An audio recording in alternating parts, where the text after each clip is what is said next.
नमस्कार दोस्तों, मेरा नाम है संस्कार। बहुत बहुत स्वागत है आप सभी का डेवलपमेंट न्यूज़ के एक और नए एपिसोड में। शुरुआत करते हैं आज के इस एपिसोड की सबसे पहली अपडेट के साथ में, जो कि निकल कर आ रही है वंदे भारत एक्सप्रेस को लेकर। जी हाँ दोस्तों, कल यानी कि 12 तारीख को हमारे प्रधानमंत्री नरेंद्र मोदी जी जो हैं ये फ्लैग ऑफ करने वाले हैं वंदे भारत एक्सप्रेस को दिल्ली कैंट रेलवे स्टेशन से, और ये अभी जयपुर तक जाएगी। यानी कि स्पेशल रन में ये जयपुर तक जाने वाली है। लेकिन अगर हम लोग रेगुलर रन के बारे में बात करें तो ये पर्टिकुलर ट्रेन जो है ये आप लोगों को दिल्ली कैंट रेलवे स्टेशन से लेकर अजमेर के बीच में अपने जो ऑपरेशन है ये करती हुई दिखने वाली है।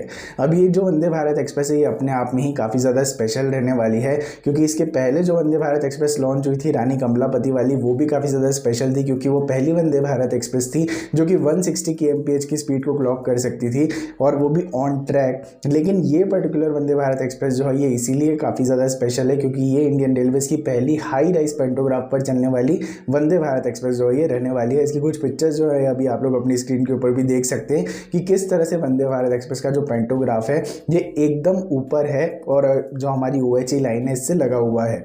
अब यहाँ पर इस पर्टिकुलर रेलवे रूट के ऊपर ये पर्टिकुलर ट्रेन जो है यानी कि अजमेर से लेकर दिल्ली कैंट के बीच में इस ट्रेन के टोटल 3 स्टॉपेजेस जो हैं ये डिज़ाइन किए गए हैं, जो कि रहने वाले हैं गुड़गांव में, इसके बाद में अलवर में, और तीसरा जो है वो जयपुर में रहेगा। और फाइनली ये ट्रेन जो है ये आप लोगों को अजमेर पहुँचा देगी।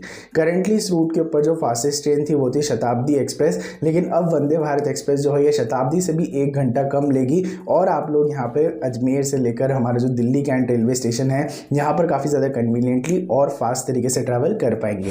नेक्स्ट दोस्तों यहाँ पे अपडेट निकल कर आ रही है हमारे अमरनाथ जाने वाले लोगों के लिए। अब देखिए दोस्तों, रिसेंटली हमारे जो रोड ट्रांसपोर्ट मिनिस्टर हैं यानी कि जो नितिन गडकरी जी हैं ये गए हुए हैं जम्मू कश्मीर के दौरे के ऊपर, और यहाँ पर इन्होंने काफ़ी सारी चीज़ें जो है ये अनाउंस करी हैं। रिसेंटली यहाँ पे जो सबसे बड़ी अनाउंसमेंट निकल कर आई है वो आई है खदबल से लेकर पंचतरनी के बीच में तकरीबन 110 किलोमीटर का जो सेक्शन है इसका जो चौड़ीकरण का काम है ये किया जाने वाला है, और इसके लिए 5300 करोड़ रुपए जो हैं ये पूरी तरह से अप्रूव कर दिए गए हैं। अब इससे यहाँ पे श्रीनगर से लेकर जो अमरनाथ जाने वाले लोग हैं उनके लिए काफ़ी ज़्यादा आसानी जो है वो हो जाएगी। इसी के साथ में दोस्तों नेक्स्टली यहाँ पर अगर हम लोग बात करें तो शेषनाग से लेकर पंचतरनी के बीच में आप लोगों को 10 किलोमीटर लंबा एक टनल देखने के लिए मिलने वाला है। इससे फ़ायदा यहाँ पे ये होगा कि जब हैवी स्नोफॉल होता है तब यहाँ पे इस रास्ते को बंद करना पड़ता है, लेकिन इस टनल के बन जाने के बाद में आप लोगों को यहाँ पे जो पिलग्रिम्स लोग हैं जो कि अमरनाथ जाते हैं उन लोगों को काफ़ी ज़्यादा जो सुविधा है वो हो जाएगी। और साथ ही साथ में पंचतरनी से लेकर आप लोगों को अमरनाथ के बीच में 5 किलोमीटर लंबा एक कॉन्क्रीट फुटपाथ जो है ये भी बनता हुआ दिखने वाला है, और यहाँ पे फुटपाथ के दोनों ही तरफ में आप लोगों को जो बैरिकेड्स वगैरह हैं ये भी देखने के लिए मिलेंगे, जिसकी मदद से यहाँ पे जो सिक्योरिटी वगैरह है वो काफ़ी ज़्यादा इंप्रूव हो पाएगी। तो होपफुली ये सभी प्रोजेक्ट जो हैं वो बहुत ही जल्दी कंप्लीट हो जाएं, जिससे कि अमरनाथ जाने वाले जो लोग हैं उनको यहाँ पे काफ़ी ज़्यादा फायदा हो जाएगा। नेक्स्ट दोस्तों यहाँ पे जो अपडेट निकल कर आ रही है वो आ रही है जोजिला टनल की तरफ से। अब जैसे कि मैंने आप लोगों को बताया कि हमारे जो नितिन गडकरी जी हैं ये गए हुए हैं कहाँ पे, हमारे जम्मू कश्मीर के दौरे के ऊपर, और यहाँ पर जाकर इन्होंने जोजिला टनल जो है इसको भी इंस्पेक्ट किया है। अब जो लोग नहीं जानते उनको मैं बताना चाहूँगा कि जोजिला टनल जो है ये 3000 मीटर के ऑल्टीट्यूड के ऊपर बनाया जा रहा है, और इसकी कुल लंबाई जो है ये 14 किलोमीटर की है। तो इतना लंबा टनल इतने ऊंचे ऑल्टीट्यूड के ऊपर एशिया के अंदर ये पहली बार बनाया जा रहा है। इसी के साथ में मैं आप लोगों को ये बताना चाहूँगा कि इस पर्टिकुलर टनल की मदद से जो श्रीनगर है और जो लेह है इनको ऑल वेदर कनेक्टिविटी जो है ये पूरी तरह से मिल जाएगी। इसकी शुरुआत जो है ये सोनमर्ग से होगी, और फिर उसके बाद में ये टर्मिनेट जो है ये मीनामर्ग के ऊपर जाकर होगा। फ़ायदा यहाँ पे ये होगा कि भाई करेंटली यहाँ पे जो जोजिला पास है इसको पूरा तरह आप बोल सकते हैं पूरी तरह से क्रॉस करने में ऑलमोस्ट 3 घंटे का टाइम लगता है, लेकिन 1 घंटे का टाइम यहाँ पे जो जिस स्ट्रेच को पास करने में भी 1 घंटे का टाइम लग रहा है, इस टनल को बन जाने के बाद में वो स्ट्रेच जो है ये सिर्फ 20 मिनट के अंदर पूरी तरह से पास किया जा सकता है। इसी से आप लोग अंदाज़ा लगा सकते हैं कि ये जो है ये कितना ज़्यादा इंपॉर्टेंट टनल रहने वाला है। एज ऑफ नाउ यहाँ पे 28% की फिजिकल प्रोग्रेस जो है ये पूरी तरह से अचीव कर ली गई है। नेक्स्ट दोस्तों यहाँ पे जो अपडेट निकल कर आ रही है वो आ रही है आंध्र प्रदेश की तरफ से। अब स्पेसिफिकली दोस्तों ये अपडेट जो है ये नॉर्दर्न आंध्र प्रदेश के लोगों के लिए, क्योंकि उनकी जो एरियल कनेक्टिविटी है काफ़ी ज़्यादा इंप्रूव होने वाली है। बताया दोस्तों ये जा रहा है कि आंध्र प्रदेश में यहाँ पर हमारे जो आंध्र आंध्र प्रदेश के चीफ मिनिस्टर जी हैं वो अगले महीने यानी कि 3 मई को जो हमारा भोगापुरम इंटरनेशनल एयरपोर्ट है इसकी फाउंडेशन स्टोन रखने वाले हैं। अब फाउंडेशन स्टोन रखने के बाद में तकरीबन 24 से 30 महीने का टाइम जो है वो यहाँ पे लगने वाला है, जिसके बाद में ये पर्टिकुलर एयरपोर्ट जो है ये पूरी तरह से बनकर तैयार हो जाएगा। बताया जा रहा है कि ऑलमोस्ट 5,000 करोड़ रुपए की जो इन्वेस्टमेंट है ये इसके पहले फेज के अंदर करी जाने वाली है। इसी के साथ में ये भी बताया जा रहा है कि इसका पहला फेज कंप्लीट हो जाने के बाद में ये पर्टिकुलर एयरपोर्ट जो है ये 6 मिलियन पैसेंजर्स को पूरी तरह से हैंडल कर सकता है। लेकिन एक बार पूरी तरह से ये बनकर तैयार हो जाता है, यानी कि अलग अलग फेज में काम होना है, तो सारे फेज एक बार कंप्लीट हो जाते हैं, उसके बाद में ये पर्टिकुलर एयरपोर्ट जो है ये 40 मिलियन पैसेंजर्स जो है इनको पूरी तरह से हैंडल कर पाएगा। अब 95% के आसपास का इसका जो लैंड एक्विजिशन का काम है ये पूरी तरह से कंप्लीट कर लिया गया है। इसका मतलब कि आने वाले कुछ ही टाइम में इसका लैंड एक्विजिशन का काम जो है ये भी पूरी तरह से कंप्लीट कर लिया जाएगा। सोचने वाली बात यह है कि ये जो 2 बड़े शहर हैं उनसे काफ़ी ज़्यादा दूर है, क्योंकि विशाखापट्टनम जो है उससे ये तकरीबन 45 किलोमीटर दूर है। तो देखने वाली बात ये रहती है कि कनेक्टिविटी जो है वो किस तरह से इम्प्रूव होती है। आप लोगों के क्या सजेशन है इस एयरपोर्ट को लेकर, मुझको नीचे कमेंट बॉक्स में ज़रूर से बताइएगा। नेक्स्ट दोस्तों यहाँ पे जो अपडेट निकल कर आ रही है वो आ रही है अहमदाबाद रेलवे स्टेशन के रीडेवलपमेंट से रिलेटेड, जहाँ पर जो एफकॉन है वो आ गया है भाई लोएस्ट बिडर के नाम पर। लास्टली यानी कि कल के वीडियो में मैंने आप लोगों को बताया था कि नई दिल्ली रेलवे स्टेशन के रीडेवलपमेंट के लिए L&T जो है वो लोएस्ट बिडर सामने निकल कर आया है। उसने यहाँ पे 5,000 करोड़ रुपए की जो एस्टिमेटेड बिड थी उससे ज़्यादा बिड किया था, और एफकॉन जो है उसने भी 3,000 करोड़ रुपए की एस्टिमेटेड बिड जो है इससे ज़्यादा बिड किया है। तो अब दोनों ही जो यहाँ पे आप लोग बोल सकते हैं रेलवे स्टेशन का रीडेवलपमेंट है, इसकी जो एस्टिमेटेड बिड है इससे काफ़ी ज़्यादा हाई बिड चली गई है। अब 3,000 करोड़ रुपए की जो एस्टिमेटेड बिड रखी गई थी हमारी अहमदाबाद रेलवे स्टेशन की, इससे यहाँ पे ज़्यादा बिड चली गई है, और बिड जो है वो 5,355 करोड़ रुपए पर क्लोज हुई है। तो भाई कल जो है हमारा जो नई दिल्ली रेलवे स्टेशन था उसकी भी बिड हाई चली गई थी, आज यहाँ पे अहमदाबाद की भी हाई चली गई है।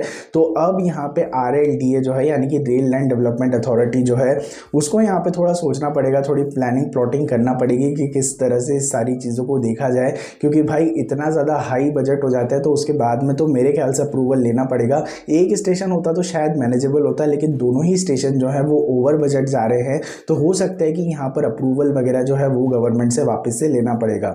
अब इसी के साथ में दोस्तों मैं आप लोगों को ये भी बताना चाहूँगा कि लास्ट ईयर यानी कि सितंबर 2022 में हमारे जो कैबिनेट है उसने 10,000 करोड़ रुपए जो है ये मंजूर किए थे 3 रेलवे स्टेशन की रीडेवलपमेंट के लिए, जिसमें नई दिल्ली रेलवे स्टेशन, इसी के साथ में हमारा यहाँ पे अहमदाबाद रेलवे स्टेशन और CSMT रेलवे स्टेशन जो था वो इंक्लूडेड था। और यहाँ पे नई दिल्ली रेलवे स्टेशन के लिए 5,000 करोड़ रुपए थे, जो कि ऑलरेडी बढ़कर 8,000 करोड़ रुपए के ऊपर जा चुके हैं। और इसी के साथ में अहमदाबाद रेलवे स्टेशन के लिए 3,000 करोड़ रुपए थे, जो कि अभी बढ़कर जा चुके हैं 5,355 करोड़ रुपए के ऊपर। तो देखते हैं आगे जाकर क्या होता है, जो भी अपडेट्स आती है आप सभी लोगों को मिलती रहेगी। नेक्स्ट दोस्तों यहाँ पे जो अपडेट निकल कर आ रही है वो आ रही है RINL की तरफ से, यानी कि राष्ट्रीय इस्पात निगम लिमिटेड की तरफ से। अब इन्होंने यहाँ पे प्लानिंग करी है कि ये लोग करंट फिस्कल ईयर के अंदर इंडियन रेलवेज को 55,000 व्हील्स जो हैं ये पूरी तरह से प्रोड्यूस करने वाले हैं। अब देखिए दोस्तों व्हील्स को लेकर यहाँ पर ये पर्टिकुलर कंपनी जो है इसने विशाखापट्टनम में ऑलरेडी अपना प्लांट जो है ये सेटअप कर रखा है, लेकिन रिसेंटली इन लोगों ने उत्तर प्रदेश के लालगंज के अंदर अपना जो प्लांट है ये सेटअप किया है, जिसकी कैपेसिटी जो है ये 1 लाख फौज व्हील्स की है एनुअली। और यहाँ पर करेंटली मैं आप लोगों को बताना चाहूँगा कि इस प्लांट की जो वैल्यू है या फिर एस्टिमेटेड कॉस्ट है ये 2,350 करोड़ रुपए की है। अब RINL जो है इसने करंट फाइनेंशियल ईयर के अंदर 2,465 लोको व्हील्स और 2,639 LHB व्हील्स जो हैं ये ऑलरेडी इंडियन रेलवेज को यहाँ पे जो आप बोल सकते हैं कि सप्लाई कर दिए हैं। और बताया यहाँ पे ये जा रहा है कि इस पर्टिकुलर फैक्ट्री के अंदर से जो फॉर्ज्ड व्हील प्रोड्यूस किए जाते हैं ये हाई स्पीड ट्रेन के अंदर इस्तेमाल किए जा सकते हैं, जहाँ पर जो ये व्हील्स हैं ये 200 kmph तक की जो स्पीड है उसको पूरी तरह से सपोर्ट करते हैं। नेक्स्ट दोस्तों यहाँ पे जो अपडेट निकल कर आ रही है वो आ रही है मुंबई की मेट्रो की लाइन 3 की तरफ से, जिसको कि हम लोग एक्वा लाइन की तरफ से भी जानते हैं या फिर एक्वा लाइन के नाम से भी जानते हैं। अब ये पर्टिकुलर लाइन जो है ये काफ़ी ज़्यादा स्पेशल रहने वाली है, क्योंकि ये इंडिया की लॉन्गेस्ट मेट्रो लाइन रहने वाली है, जो कि पूरी तरह से अंडरग्राउंड रहेगी।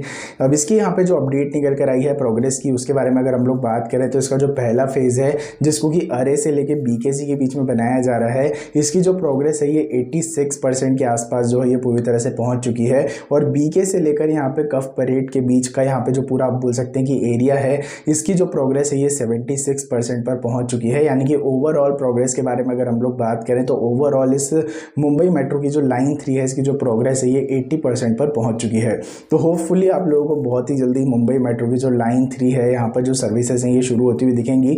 बहुत जल्दी तो नहीं, लेकिन आने वाले कुछ सालों के अंदर आप लोगों को यहाँ पर जो सर्विसेज हैं ये शुरू होते हुए दिखने वाली हैं, क्योंकि भाई जिस तर्ज के ऊपर यहाँ पे दिल्ली के अंदर मेट्रो का जो नेटवर्क ये डेवलप किया गया है, शायद उससे भी बड़े तर्ज के ऊपर आप लोगों को आने वाले टाइम में मुंबई के अंदर जो मेट्रो की सर्विसेज हैं ये देखने के लिए मिलने वाली है, जो कि काफ़ी ज़्यादा ज़रूरी भी है।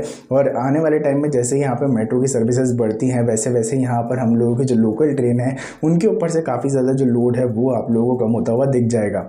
इसी के साथ में दोस्तों आज की इस वीडियो में बस इतना ही था। अगर आप लोगों को पसंद आई हो तो लाइक ज़रूर से कीजिएगा। सजेशंस अगर कुछ हो तो आप लोग मुझको नीचे कमेंट बॉक्स में बता सकते हैं। आने वाली वीडियोस के लिए चैनल को सब्सक्राइब करके बेल नोटिफिकेशन को जरूर से ऑन कर लीजिएगा।